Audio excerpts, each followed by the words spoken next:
Oil Olay has a whole range of different elements to it.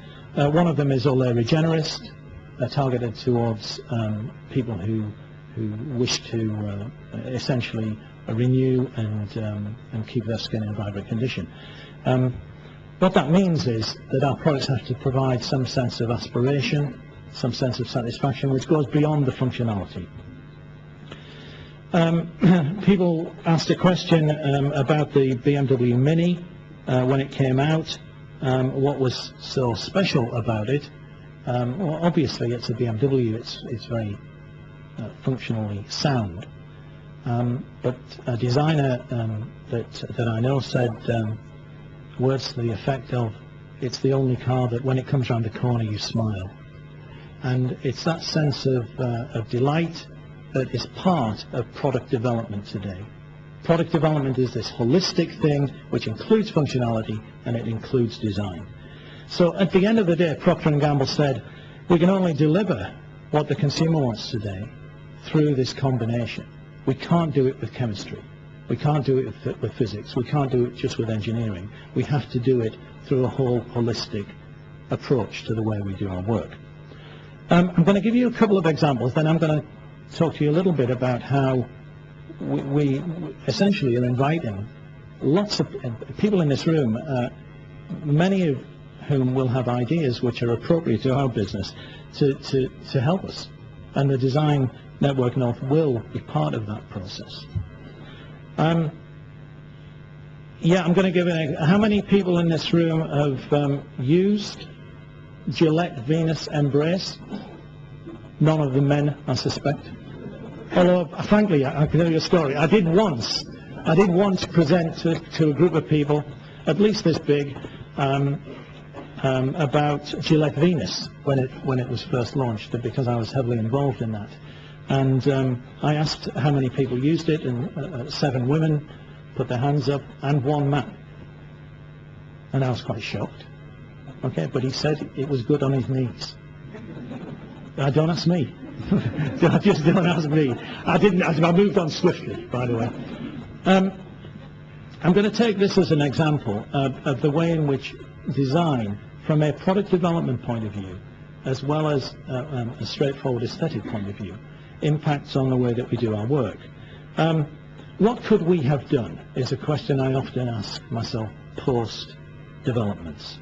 And the most obvious thing that we could have done, if we'd have been working in our old world, the world of sort of pre-5, 10 years ago, would have been to take Gillette Fusion, which is the men's variant, and any idea what we could have done?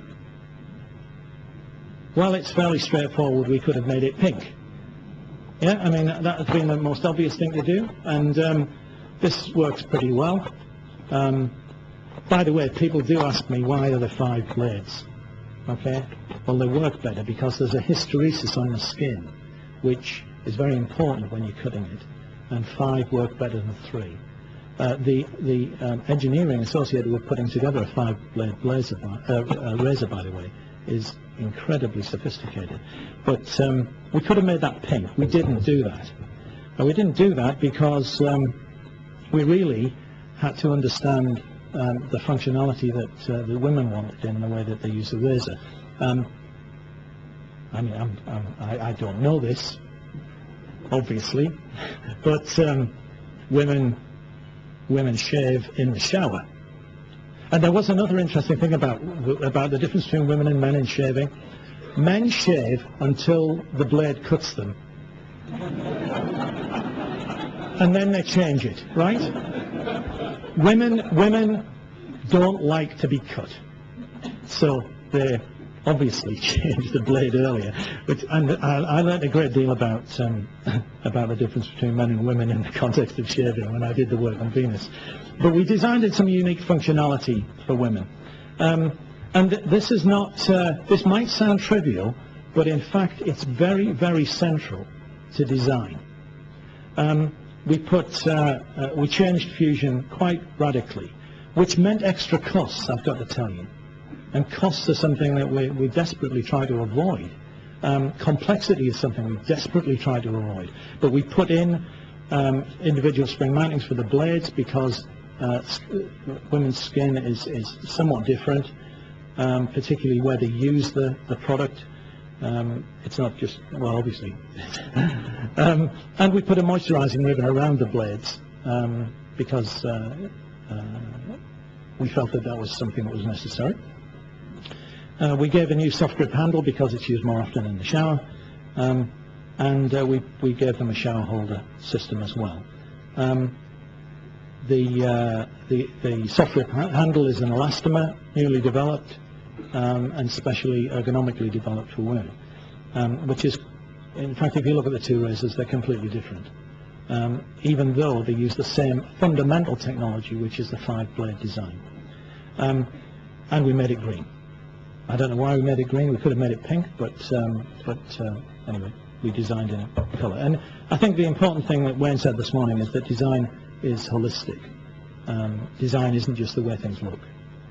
And that's what we did with Venus Embrace. So all you ladies out there, go out and buy them. Because they're new. And take a look at Clairol. I'm going to give you, Clairol is the herbal essences brand that we sell. It was dying in 2002. And what we did was we again understood the consumer and created some design imagery which was completely different in those days to other available shampoos. Some PET bottles, some holographic pack designs which were rather unusual, and we allied them, we always do, we allied design concepts with product concepts, and the product concepts were organic, natural, and entirely different. The result, and we put some new fragrance concepts in there as well, fruit. And the result, by the way, has been a 250 index on that brand, year on year for the past 3 years, which is a stunning effect on a brand which was essentially dying at that time. And we're taking it on further with some new designs, which you'll see in a minute.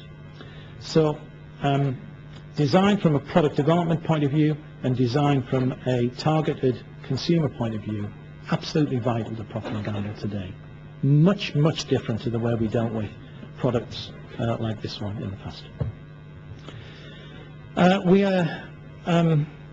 We don't have all the answers inside Procter, and historically we probably thought we did, but we clearly don't today.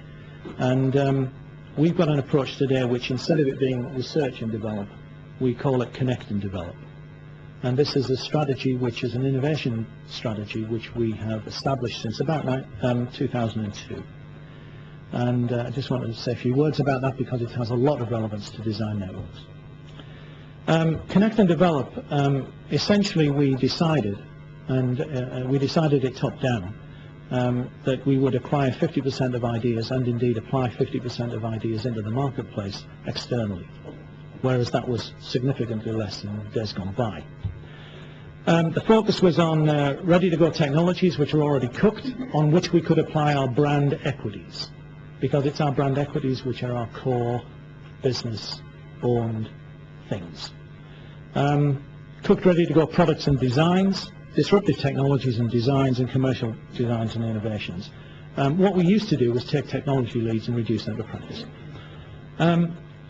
It meant a different business approach with our partners and collaborators, shared risk and rewards, instead of essentially a fee-for-service process, which used to be the way in which we operated. We manage know-how and know-who, and the importance of a design network as well as an innovation network, and indeed any other network externally, is so critical to us now that I can't overstate it really. And in terms of intellectual property, we used to keep it within P&G, but now what we do is we bring it in, we take it out, we spin it off, we sell it, we license it, we often even give it away if it's not of any great value within our business. And by the way, in order to reach any kind of value in our business, ideas have to be pretty damn big, and therefore there are lots of them that are just too small for Procter. Then we license them, we sell them, or we donate them. That's a completely different approach